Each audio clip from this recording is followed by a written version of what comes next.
Ako'y nayakag. Paparnikon sa nagsagari. Abay, tinuturo, dermo. Yan na, si ate, lumabas na. Anong itino na? Chika. Oh, tinapala na sa lumpas. Anong daming lamig nito sa likod.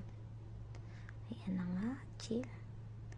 Aba, ina-set up ng aparatos.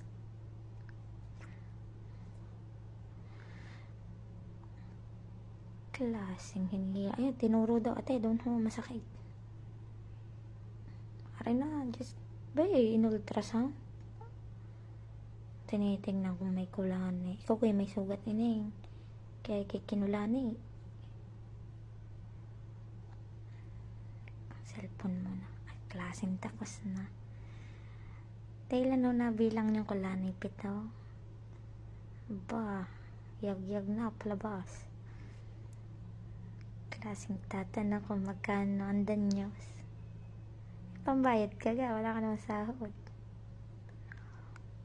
So, ito na nga ho, ma'am. Ay, ang inyong babayaran ay medyo malaki. Inyong i-transfer na lang sa aming bank account.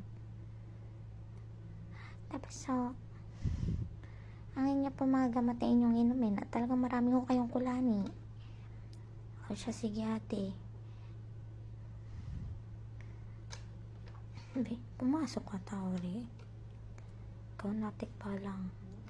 Tinanong kaya ate doon sa loob kung ilan ang kulaning napatay. Yan, labas na. Yag, palabas. Ikaw talaga namang utili ng short. Ay, ayun. Ay, nag-aantay. Ay, pupog ng halika. Anong asim niya? Nag-iinat pang kagawang lakad. Saan naman kayong dalawa? Wala na nga kayong pambayad. Doon kayo may pandali pang panlabahan. Nang walangot pa.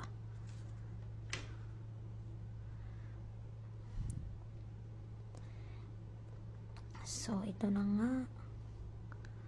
Pag umupo pa sa lumihan. Hawak kamay. Tayong dalawa. Kala mo hindi nag-aaway. Babag naman madalas. Ano mo? May paghalik pang kagawang. Anong asim niyan? Ikaw ay nagpiga na kalamansi doon sa loob. Oh, kikiri.